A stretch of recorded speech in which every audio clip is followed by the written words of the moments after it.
There's a moment in every founder's journey when the numbers start to blur. You raise the rounds, you hit the milestone, you get the valuation, and yet something feels off because somewhere between next quarter's burn rate and next round's pitch, the work starts to feel like less like building something meaningful and more like performing worthiness to a system that's always watching. That's where today's conversation begins. Some people talk about valuations. Shayoni Bomik talks about value, an ex-VC turned startup mentor. She's worked with some of the world's most influential accelerators, from Techstars to Startup Bootcamp, helping founders decode fundraising through a clearer, founder-first lens. She's also the voice behind My Unicorn Club, an excellent newsletter that brings transparency and depth to a world often driven by hype and noise. Shayoni, welcome to Clarity Over Noise. I'm really glad you're here. Here's your one killer question. You've helped founders see capital as both oxygen and obligation. What happens when the system built to fuel startups starts distorting how founders see their own worth?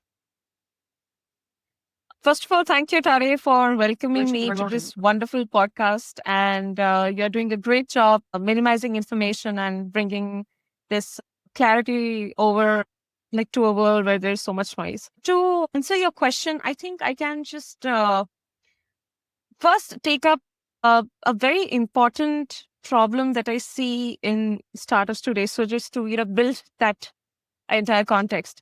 So I work with a lot of startup founders in India, in Europe, in the US. And though with US and Europe, I'm much more professional, but because I live here in India, so I see that I'm more involved in startup founders' life. And I think one thing which I have very significantly understood is that in this world right now, startup has kind of become more of a trend, right? That people want to seek. It's more of like a part of their entire career plan that, they'll get a degree, they'll do a job for a few years and learn how to do it, or maybe just work in a startup for a few years and then just do something of their own without understanding that the kind of persistence and that kind of mental strength it requires. All these startup founders, they very much focus on that. I have this killer idea. I have this killer pitch. There is this big market for this. But I think the biggest, not just with startups, by the way, in any kind of business, in any kind of traditional business as well, anywhere in the world, I think job is a very stable thing to do compared to a business, even though it has its own advantages and disadvantages. But the biggest advantage or disadvantage of doing a business of any sort is you are the boss, and that comes with its downsides, right? The mental strength, the mental grit that you require, the persistence you require to go through that is something very underrated, and people don't count that in when they go into this journey. So yes, any kind of business is difficult. It requires a mental stability, and any person who does a job also, they also, I think, kind of associate their identity to their job up to a certain extent. That, hey, my name is Shiny Bhomik, I'm a startup mentor, right? This is the entire introduction that I'll give of myself anywhere I go. So similarly, it is very natural for startup founders also to, kind of lose their identity in the process, and especially in a venture funded startup, not a bootstrap, a venture scalable startup where people raise funds, because ultimately you are not the only stakeholder in the company. After that, you have a lot of investors who are also in this. I've seen founders who kind of change their personality entirely between rounds. Say, for example, C to C, like they, the company needs the metrics of a VC are certain things which they are looking for in a founder. So they change their personality inherently to, to align with those needs so that they get that funding. Then in Series A, they need certain other things like, they need leadership, they need corporate governance and all of those things. So they again change their personality in a way that, oh, we are not passionate, we are very business driven now. Then in Series B, again, all these things just happens, which is unfortunate because it is inevitable. You spend a significant amount of your life, a lifetime into that work.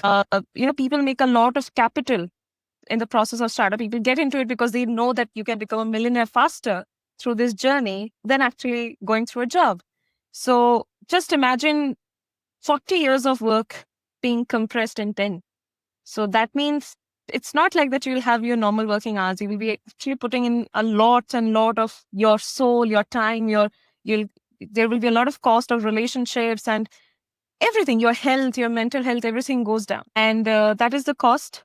So uh, I if I have to say how to, sort of get out of it, or maybe just, how can you focus on yourself more?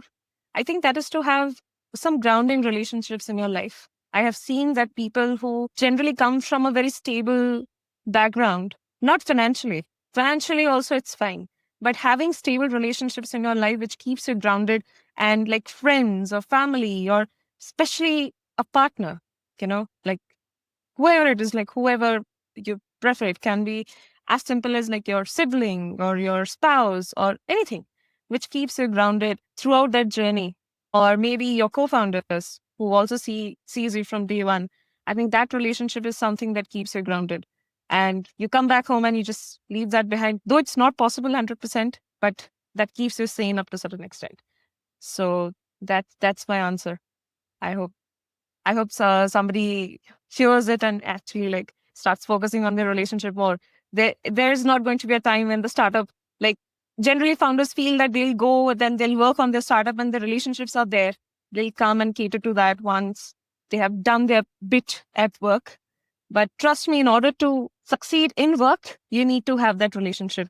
You need to take that relationship more seriously. Thank you. That was such a powerful distinction that as you build this new venture, you need to continue to build your own personal life in this kind of parallel way. Because once founders start confusing what they build with what they're worth, the whole rhythm of the work changes. Capital stops being a tool and it starts becoming more of a scoreboard. And that's when clarity becomes the only real leverage left. Shayoni, thank you for naming what so many founders feel, but rarely get a chance to talk about. You did here exactly what you do in your newsletter. You brought honesty into a conversation that usually hides behind metrics. This is Clarity Over Noise. One question, one take. Until next time, stay curious enough to see what's underneath.